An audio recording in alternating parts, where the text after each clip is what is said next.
आज चंदन षष्ठी व्रत का बड़ा ही महत्व है। ये व्रत सबसे पहले धर्मराज जी युधिष्ठिर ने भीष्म पितामह से प्रश्न किया कि हे पितामह, कुरुक्षेत्र के अंदर जो लाखों की तादाद में वीरों की मृत्यु हुई है, तो उनके पापों का निवारण मैं कैसे कर सकूंगा। ये बात सुनकर भीष्म पितामह ने कहा, बेटा, कर्म करना वीरों का कार्य होता है, लेकिन लाखों वीरों की मृत्यु हुई है और उसके निवारण के लिए मैं तुम्हें वो इतिहास सुनाता हूं जो भगवान विष्णु ने नारद जी को सुनाया और महादेव ने पार्वती को कथा सुनाई। कहा जाता है कि एक समय की बात है कि मां पार्वती भगवान महादेव से प्रश्न कर रही थी कि हे महादेव, बेचारी जो अबला स्त्रियां हैं, जो घर का काम काज करती है प्रतिदिन और वो मंदिर नहीं जा सकती, बड़े यज्ञ नहीं कर सकती और ज्यादा व्रत भी नहीं कर सकते, तो कोई ऐसा व्रत बताओ जिससे सौभाग्यवती स्त्रियों को सौभाग्यवती का फल प्राप्त हो जाए, मनोकामना वालों को मनोकामना की प्राप्ति हो जाए और सभी स्थानों पर विजय प्राप्त हो जाए। ऐसा व्रत है तो बताओ। तो महादेव मुस्कुराते हुए कहते हैं मां कि देवी पार्वती, दुनिया के लिए बहुत ही अच्छा प्रश्न किया है। मैं तुम्हें बताता हूं कि संसार में एक श्रीधर नाम का एक ब्राह्मण रहता था, अपनी पत्नी के साथ बड़ा ही सुंदर जीवन गृहस्थी बिता रहा था। प्रतिदिन भगवान का स्मरण करना, पुण्य करना, दान करना और पत्नी के साथ जीवन बिता रहा था। दिनों दिन बीतते गए और आश्विन का महीना आया और कृष्ण पक्ष के अंदर श्राद्ध के दिन आते हैं और उस दिन उसके पिता का श्राद्ध था। तो अपनी पत्नी से निवेदन किया कि देवी, अगर तू रसोई बनाए तो मैं ब्राह्मणों को निमंत्रण दे आऊं। ये बात सुनकर देवी ने कहा, आप मेरे पति देव हैं और मुझे आज्ञा का अनुसरण करना है, आप निसंकोच ब्राह्मणों को निमंत्रण दे आइए, मैं रसोई की तैयारी कर रही हूँ। ऐसा कहने पर ब्राह्मण देवता घर से बाहर निकलता है और इधर वो ब्राह्मणी बड़ी सुंदरता से, पवित्रता से रसोई बनाने लगी। खीर है, पूरी है, हलवा है, सब्जी है, अचार है, नाना प्रकार के व्यंजन उसने बनाए। लेकिन बनाते बनाते प्रभु की लीला घटना घटनी थी और वो स्त्री रजोसला हो गई। रजोसला होना स्त्री के अंदर एक धर्म है, कर्म है, लेकिन उसे छुपाना गलत है और उस स्त्री ने ये बात किसी को बताई नहीं। इधर ब्राह्मण देवता घर से बाहर निकला, सप्तऋषि ब्राह्मणों को निमंत्रण दे आया। सप्तऋषि ब्राह्मण मिले और कहा कि हमने 12 वर्ष में एक बार ही भोजन ग्रहण करते हैं, हम अभी आते हैं तुम्हारे घर में, आप रसोई की तैयारी करें। ब्राह्मण घर पहुंच गया। ब्राह्मणी ने अपने पति तक को भी ये बात नहीं बताई कि मैं रजोसला हो गई। सप्तऋषि ब्राह्मण घर पधारे, ब्राह्मण देवता ने उनके चरण पखारे, आसन लगाया। अब ब्राह्मणी को आदेश दिया कि रसोई के लिए थाली परोसो। ब्राह्मणी ने बड़ी सुंदरता से थाली परोसी और ब्राह्मणों के सामने अर्पित की। ब्राह्मणों ने भगवान का ध्यान किया। जैसे ब्राह्मणों ने भगवान का ध्यान किया, उसी समय जो पवित्र भोजन बना हुआ था वो अशुद्ध भोजन में परिवर्तन हो गया। यानी जो खीर थी वो खून बन गया, चावल थे वो लट्टे बन गए। ब्राह्मण जैसे थाली में अशुद्ध भोजन देखा, तुरंत वहां से भूखे उठ के चले गए। ब्राह्मण कुछ ना बोले। ब्राह्मण 12 वर्ष से भूखे, सप्तऋषि ब्राह्मण, वेद व्यास, पाराशर, गौतम मुनि जैसे बड़े बड़े संत आज घर से भूखे चले गए। ब्राह्मण को मन में पश्चाताप हो रहा है कि मेरे घर में इतनी बड़ी गलती कैसे हो गई।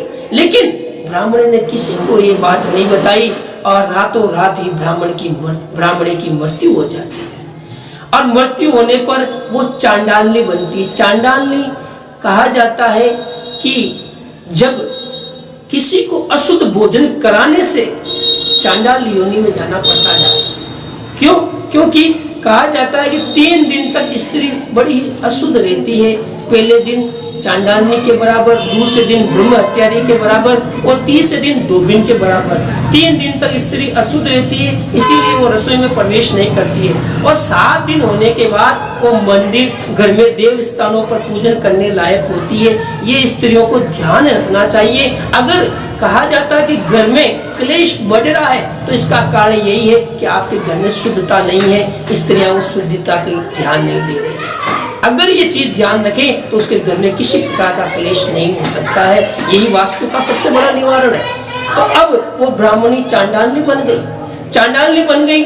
अब उसका जो बेटा था वो बड़ा ही धर्मज्ञ, शास्त्रों का ज्ञाता, और उसके अंदर षड कर्म यानी 6 कर्म उसके अंदर मौजूद थे। ब्राह्मण के 6 कर्म यानी जनेऊ धारण करता है 6 कर्म के अनुसार, यज्ञ करना, यज्ञ करवाना, स्वयं पढ़ना, दूसरों को पढ़ाना, और दान लेना और दान देना।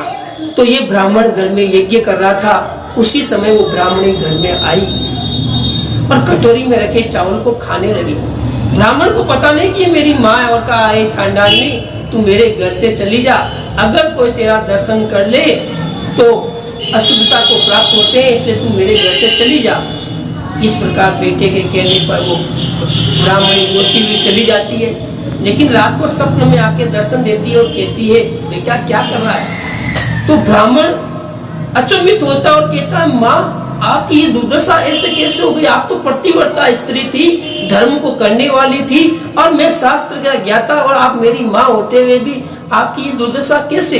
तो माँ ने कहा, "बेटा, मैंने ब्राह्मणों को अशुद्ध भोजन कराया, जिसके कारण से मेरी ये दुर्गति हुई।" तो बेटा बोला, "माँ, अब गलती हो गई, अब इसका निवारण क्या है?" तो माँ ने कहा, "बेटा, भाद्रपद के कृष्ण पक्ष की जब छठ आए, जिसको उपछठ कहते हैं, चंदन षष्ठी व्रत कहते हैं, उस दिन व्रत का संकल्प लेना, व्रत करना, और चंद्रोदय होता है उसको अर्घ देना, और अर्घ देते समय मेरे को ये संकल्प मेरे अर्पित कर देना, मेरी मुक्ति हो जाएगी।" माँ की बात सुनकर बेटा सपने से जागृत हुआ और भाद्रपद के कृष्ण पक्ष की छठ के दिन इंतजार करते हुए संकल्प लिया कि आज जो मैं व्रत कर रहा हूँ वो मुझे शक्ति प्रदान करे। कोई भी व्रत करो, पहले संकल्प लेना बहुत जरूरी है। सूर्य उदय के समय संकल्प ले। अगर मान लो भूल भी जाए तो शाम को जब सूर्य अस्त होता है, स्नान करते हैं, तो उस समय संकल्प लेना चाहिए कि मुझे शक्ति प्रदान करें, ताकि मैं खड़ी रहकर कथा का पान कर सकूं, ज्ञान ले सकूं। तो वही उसने ये संकल्प लिया और चंद्रोदय के सामने अर्पित किया, और उसकी माँ की मुक्ति हुई, और वही माँ चांडाल योनि से छूटकर स्वर्ग लोक को गई। तो आज इसी परिपाठी को निभाते हुए चारुजा मंदिर मेरता शहर में हजारों स्त्रियां इस व्रत को करती है। खास तौर से कुंवारी कन्या इस व्रत को धारण करती है। ये व्रत जो कि वर्ष में ये महत्वपूर्ण व्रत है, केवल स्त्रियों के लिए नहीं है, पुरुषों के लिए भी है।